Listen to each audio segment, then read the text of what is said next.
live from Gasano's Pizza, Chicago-style pizza here in Fort Smith. We'll be doing this each and every Monday from Gasano's. Kind of looking forward to it. We'll try to have 3 to 4 coaches each and every week. We'll have players from all of the different teams from time to time. We'll talk about recruiting. We'll give away tickets.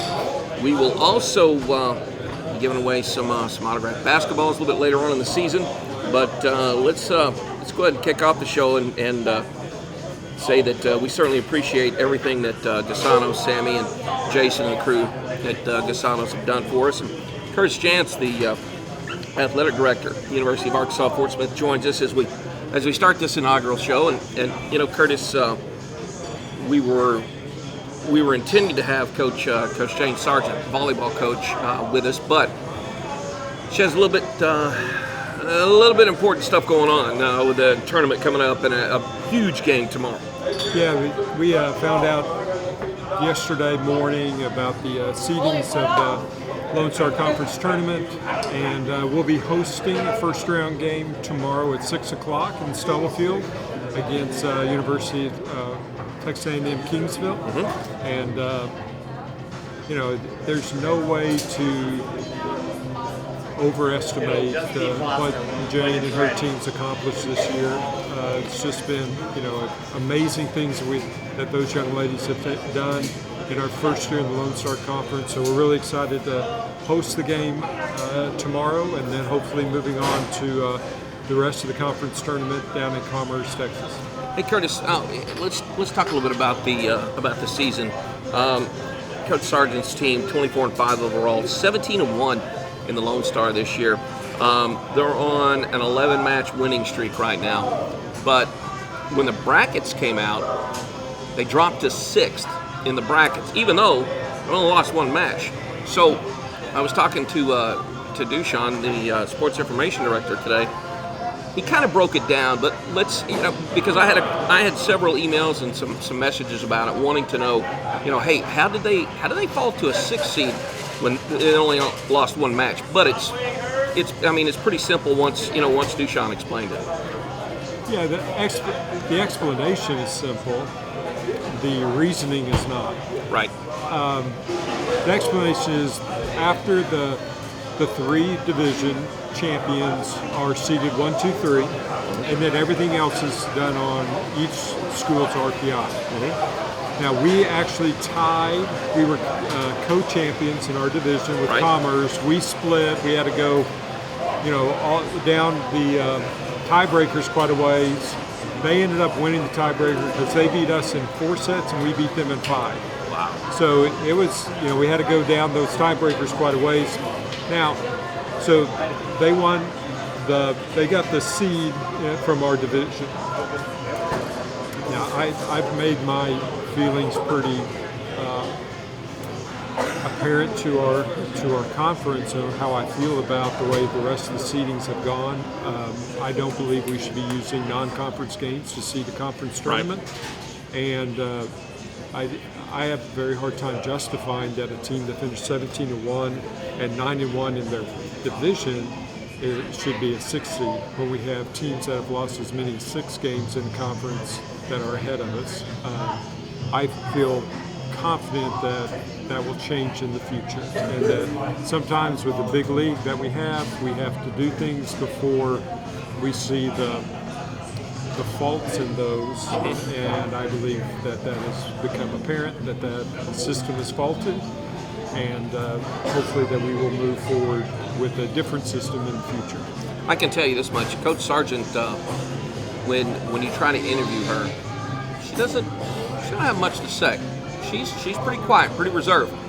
But you get her talking about the way that UA Fort Smith was seated in this thing, she has a lot to say about it. So, you know, I mean, even though the Lions beat Tarleton, they had 6 losses on the season. They're still seated ahead of you. So it is kind of frustrating. You know, for those of you that don't remember, Jane Sargent, only volleyball coach UA Fort Smith's ever had. I mean, she's been here since '98. Went to school right here in Fort Smith, and she's phenomenal. I mean, Curtis, you look down her record, and this is something that she won't brag about. She doesn't, you know, she doesn't talk and doesn't brag on herself, but we have this opportunity to brag on her. Just an absolute gem whenever it comes to volleyball and coaching. She's done it all. I mean, been to the Final Four, not once, but many times. And she's just continues year after year.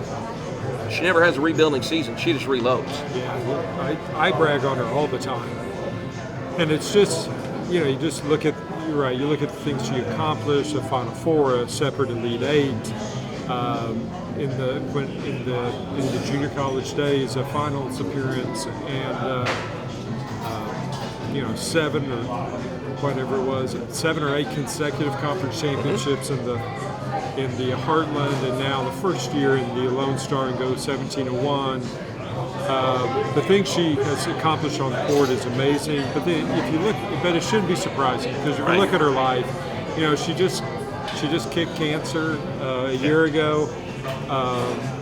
The things that our young ladies that are in that program learn that have nothing to do with volleyball in that program are amazing. The way she's taught them to be, competitive in all parts of their life, but also to be considerate and to leave things better than they found them. And it's just very, very impressive the things that she does in all parts of her life, in all parts of our program. She's so supportive of all the other teams, and you're right, she's a gem. It's great to have her as part of our family, and there is only one Jane Sargent, and for UFS volleyball, there's only one, right? And it's been great.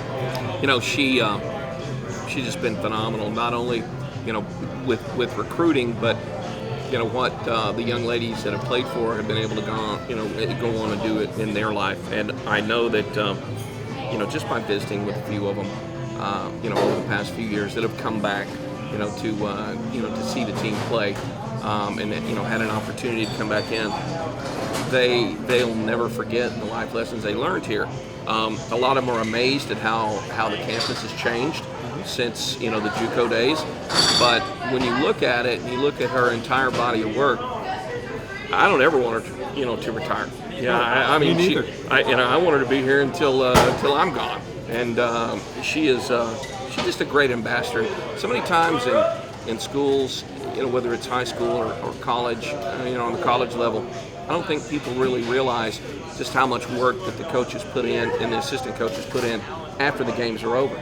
Oh yeah, it's the workload for all of our coaches are, you get to see the fun part.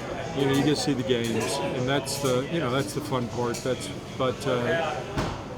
When the lights go out and you're preparing for the next game, I say it all the time. The worst part about coaching is if you win a game, you start preparing for the next one. If you lose a game, you worry about the last one.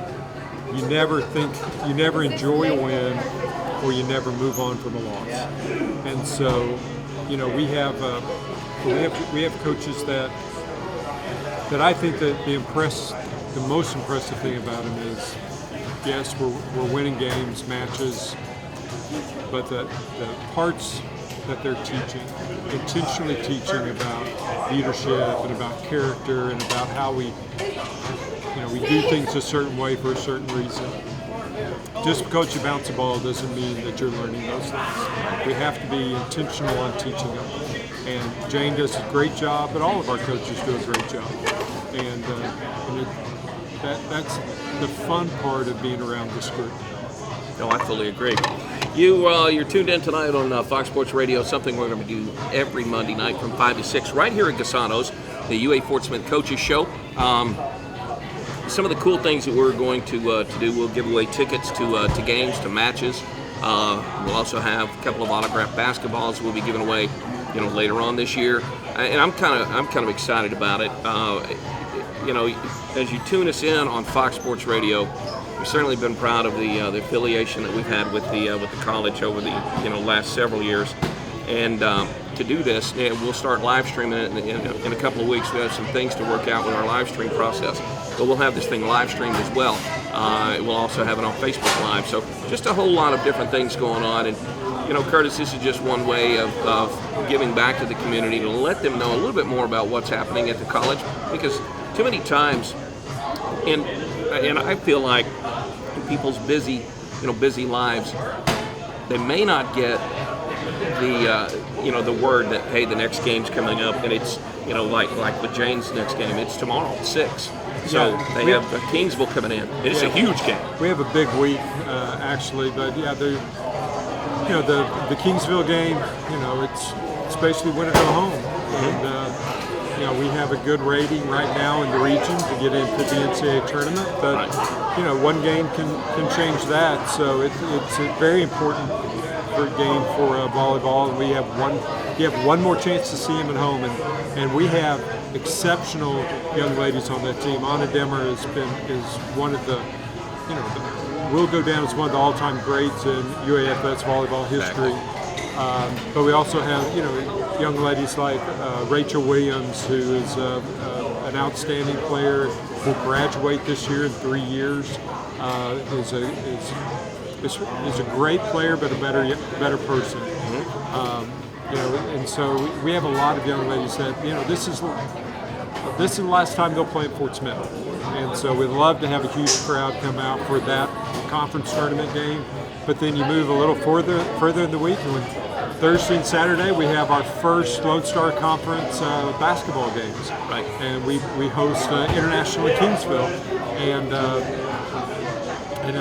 for our women and men's team, those are big games, because anytime you play a conference game, they all matter the same, and I'd love to see people come out and support those teams. So if you have some free time this week, it's great entertainment value to come out to the Stubblefield Center and see a very important high-level volleyball match, and then get to see 2 women's games, 2 men's games, and college basketball at really at D2 finals. You guys were flying. You were flying last weekend. You had it was last weekend before. You had volleyball earlier in the day on Saturday, and then you had to turn it into a basketball arena later on that evening. So, I mean, behind the scenes, a lot of things going on, but we are loaded up. The volleyball match gets underway at 6 o'clock tomorrow night. It's Tuesday night with Kingsville in town, and then the basketball gets underway Thursday night, 5:30 with the ladies, the men at 7:30, and then Saturday, 2 o'clock Saturday afternoon, and then the men will take the court right around 4 o'clock. Today we'll have Coach Boone on with us. We'll have Coach Cummings on with us, and then Coach Holloway. So I'm looking forward to that. We'll talk volleyball, basketball, and men's and women's, and also baseball today. Which, Curtis Jans joining us, the athletic director at UA Fort Smith. Of course, Coach Sargent's practicing right now, so she's like, I'd love to be there because I've got a million things I want to talk about, but right now, we have a win or stay home game, and I fully understand. So, Curtis, before we wrap this segment up, the thing I like about this college is that, the kids, every time that they walk in and take the court, they have that swagger, and I think that they've earned that, because you look at the success that the programs have had here at UA Fort Smith and the continued success. They do have that swagger, and I kind of like that. Well, we have a great tradition, and it goes way back, to Dale Condarth and Coach Horton, and we have a great tradition, and those, truly, we stand on the shoulders of all those that have come before us, the Darrell Walkers and the Doc Sadlers and the Ron Brewers and all those people. Sonny Weems. Yeah. So we stand on the shoulders of all those guys. And so if that gives us a swagger, then great, but I think it makes us feel so appreciative of all those that came before us. And we also understand the people that we represent.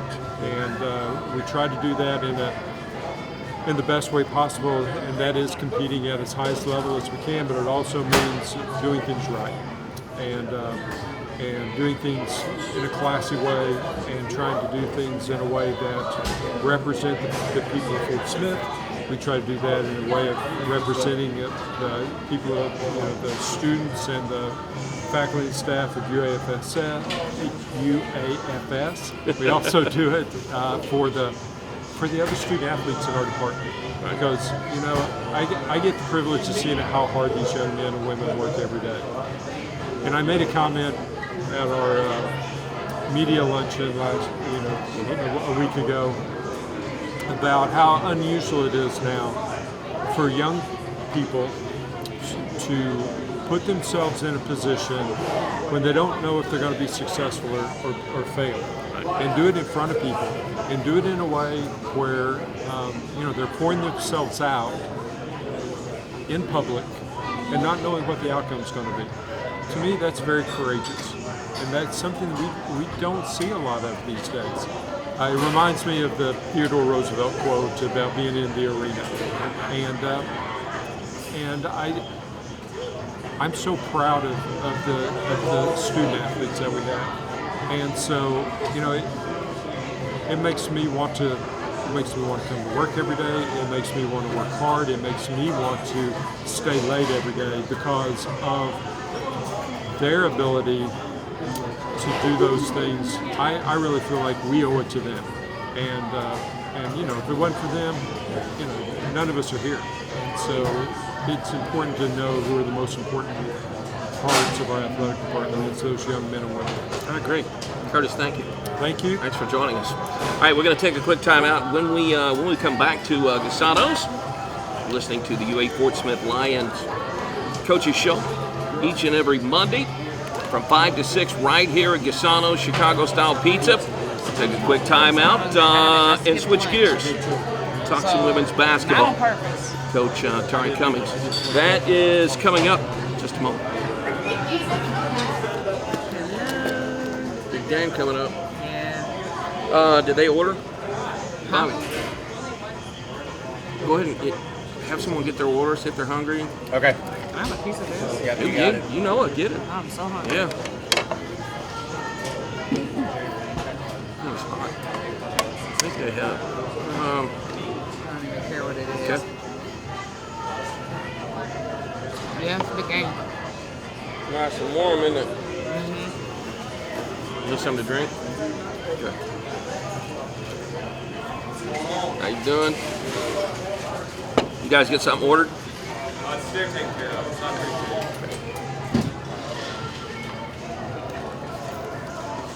What are we talking about? You back there? We'll talk Can't about guard anyone? 2 and 2. No, we're not going to talk about that. 2 and 2. We got International coming in. They're 2 and 2.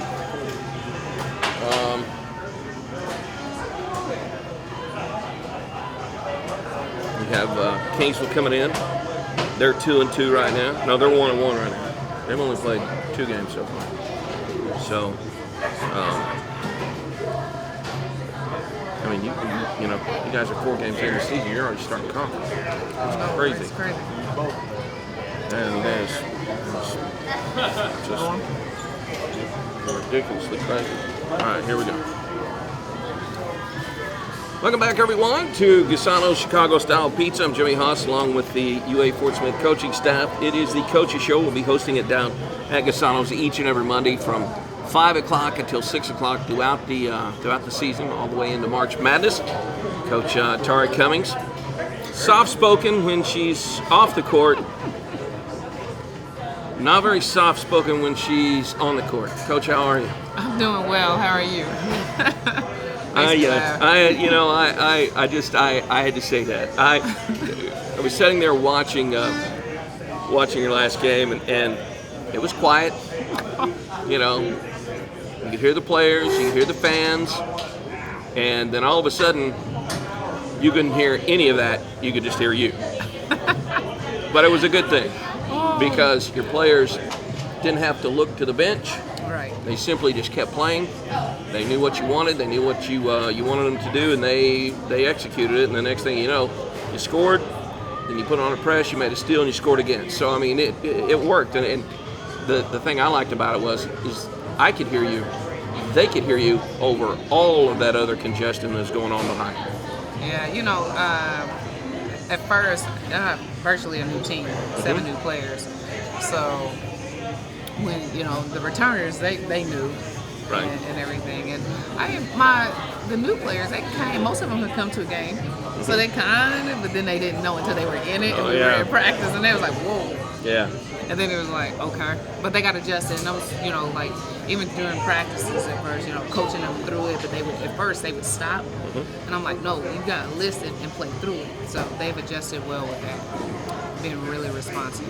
Coach, your team's 2-2 on the season. We are. Non-conference games, kind of warm-up games, and you said it's basically a new team. You have a few players from last year's team. 4 returners. Yeah, but you have a totally new mix to go with them, and sometimes it takes a little while to know that, all right, when I'm on the break, if she's on my right, she's going to kick out for the 3 instead of cutting to the bucket. Yeah. And it's just one of the things that that you have to learn as a player.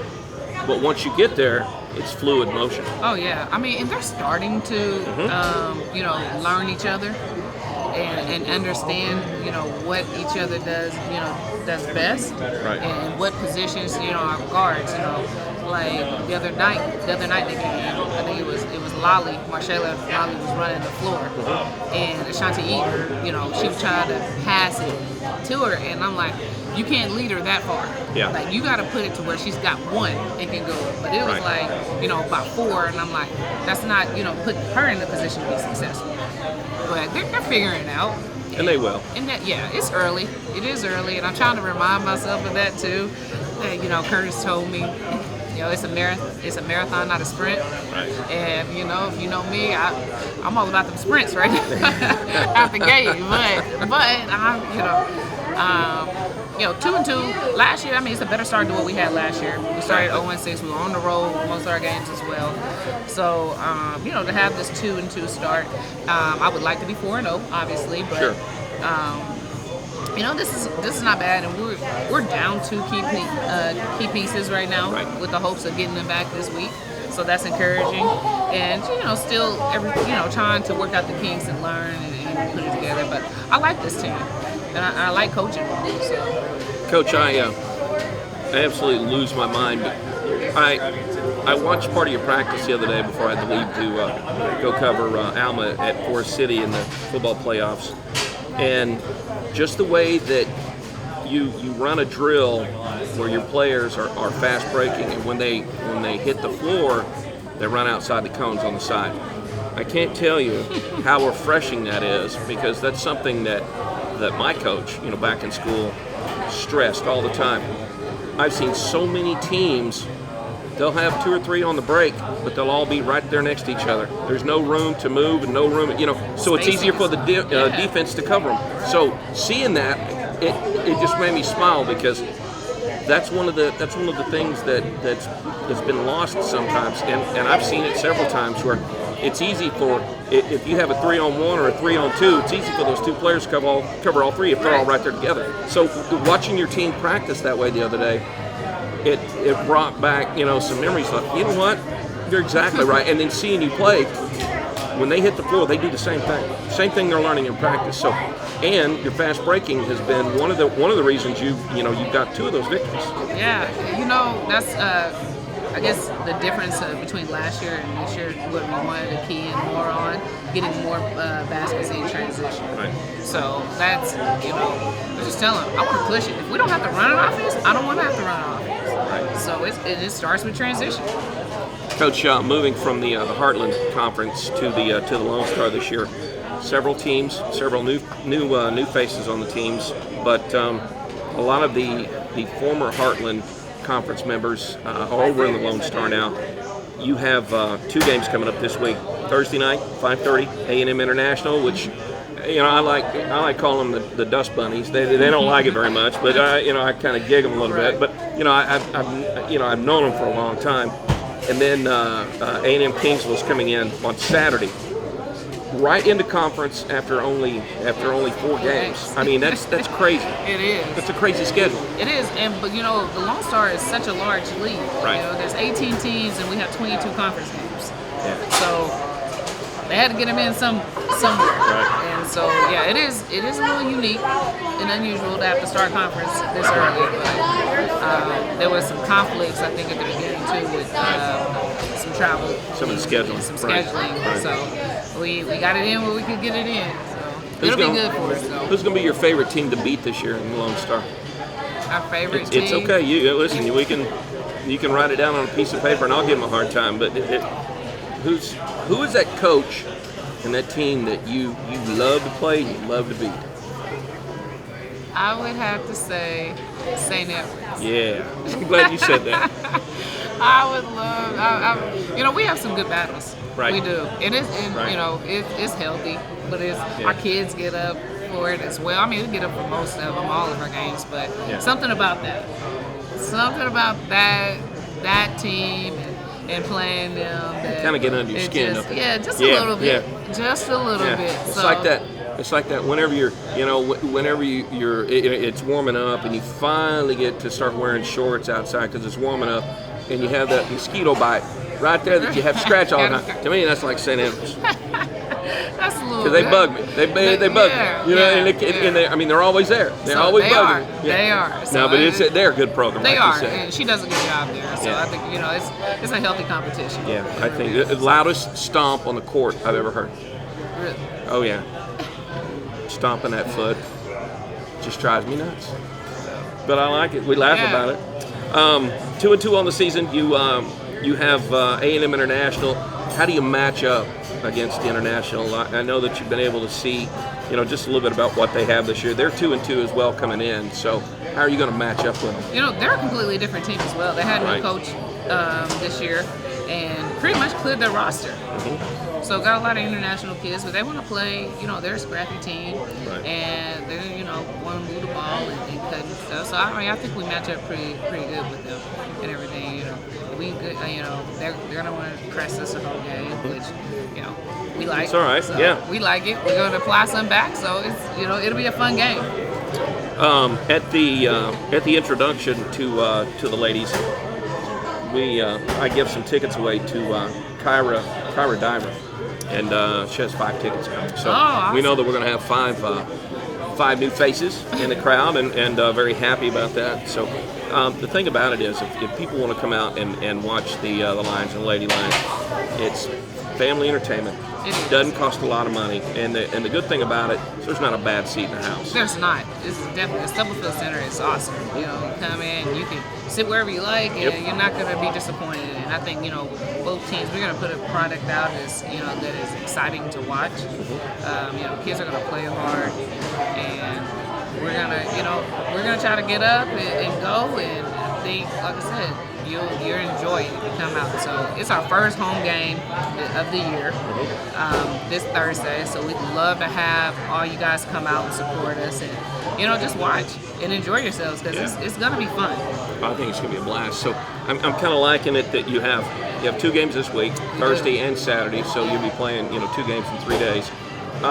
Is that tough this early in the season? Because a lot of times you really don't get into mid-season form as fast some years with a new team like you have as you had been the luxury of having in the past.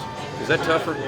Well, we played in these preseason, when you play in the preseason tournaments and you Right. gotta go back to back. That's Right. that kind of gets you ready. And then we had a little bit of turnaround because we went Wednesday, Saturday, which is a little. So we played on Saturday, and then we played on Wednesday. So I mean, it's a little day shorter than what we were used to having, but this gets us on track. So it's gonna be what it's gonna be. Yeah. We're gonna toss it up, and we're gonna come and play. So. Looking forward to it. Really looking forward to it. Hey, if you can't make it out to the games, you can tune us in on Fox Sports Radio on 101.1 and 103.5 FM, and also AM 1230. Coach, I know that you have some pizza, and you're gonna get some more It's pizza. good pizza, too. Good. And I'm really glad that these guys, Jason and Sammy, when Curtis and I approached them about hosting this, I mean, they were all for it. Awesome. One of the things that they stressed to us was they wanted to be the host site because they're local. Yes. They're locally owned, locally operated.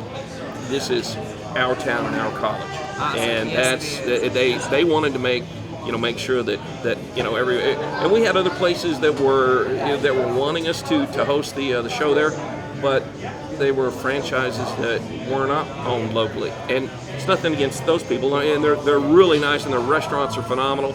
But at the end of the day, they want to support local, and I kind of like that. Yeah, and this is a great place. The atmosphere is great and everything. So Plus, we'll be definitely leaning appreciate into Monday night penalty payoff. I'll talk to Bobby here in a minute about penalty payoff. They do this every Monday night.